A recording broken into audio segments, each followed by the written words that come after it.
Hello everyone and welcome to today's video.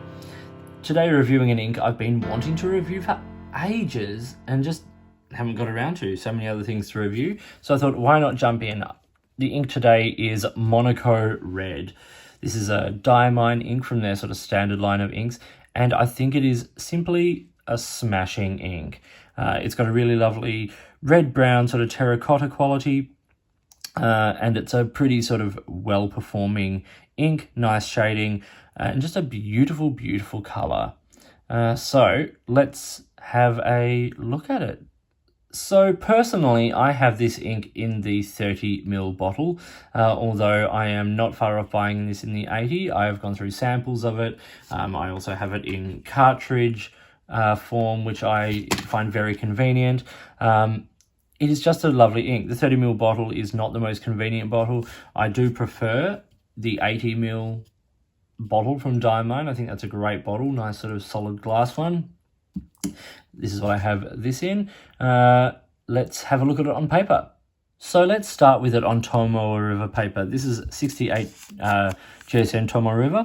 This is in a Bond Travel Gear notebook, not made anymore, but a really, really solid notebook and great paper. Had it in 2 pens, the Kaweco Sport. Thought it was an interesting, match for the color of the pen. That has a double broad nib on it, which is really more like a standard Western broad.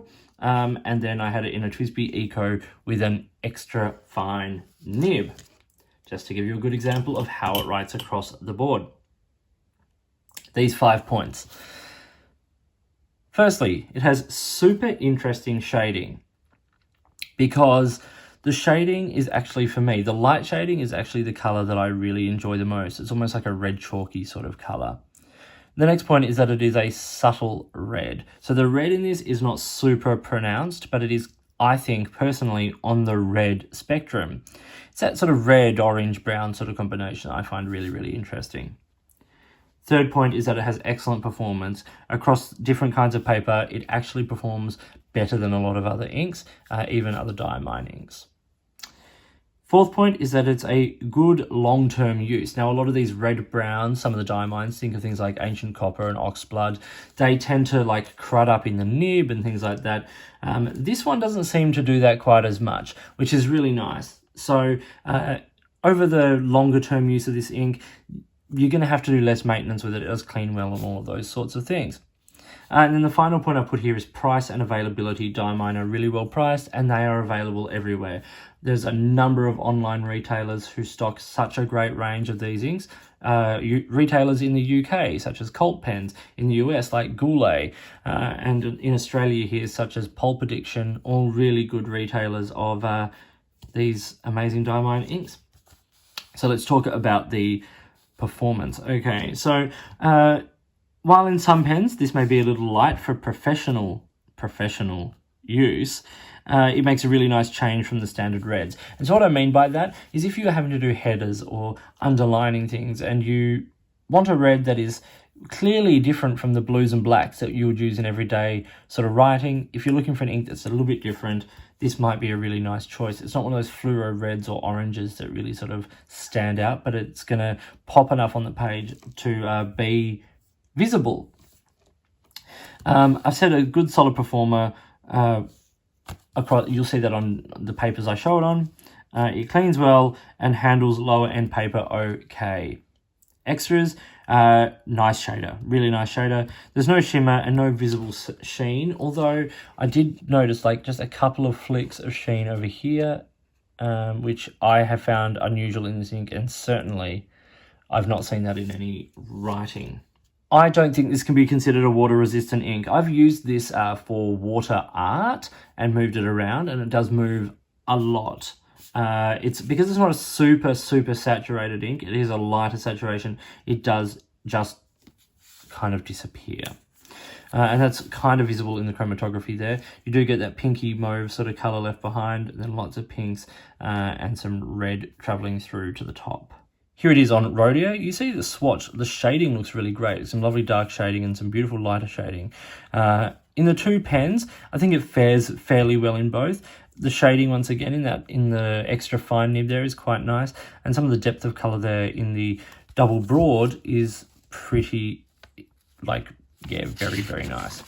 On the reverse of this, we see nothing has come through in the writing. A little bit in swab, but we are laying down a lot of ink at that point. It performs nicely on there, no feathering or anything like that. The same can obviously be said for the Tomoe River. No feathering. If we look at the reverse of this page, there's no bleed except down here where the pen, where I had to scribble over something to make it easier to read, and sort of lots of ink sort of put down with an extra fine nib. If we look at the more affordable paper now, this is standard copy paper from Reflex. There is very little feathering from either pen in this sample. A couple of spots where it did put down a little bit more ink do feather a tiny bit, but this is not fountain pen friendly paper by any stretch. And if we look at the reverse of that page, it actually fares fairly well in comparison to a few other inks that are on this page. There's a bit of bleed, particularly from the double broad, but really I think for the most part, it's pretty good in comparison to what you can expect on this paper. I think the same can be said on the lower end paper. This is just the student note paper from a Spyrex notebook. The lack of feathering I find really impressive. The color is dull. I don't enjoy the color as much on this paper as I do on, say, Rhodia or Tomoe River, but the performance actually stands up pretty well. I'm pretty impressed with that, to be honest. Now, for the color comparisons, I have Diamine Monaco Red here in the middle, and I wanted to show it alongside a real red. And for me, one of my sort of go-to proper reds is Waterman Red.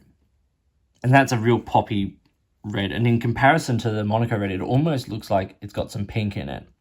The other side I wanted to show is sort of a more orange-brown, just so you can see some of the quality that there is of red coming through. So this is Mont Blanc Le Petit Prince Red Fox, which is a much sort of more subtle orange-brown than the Diamine Monaco Red.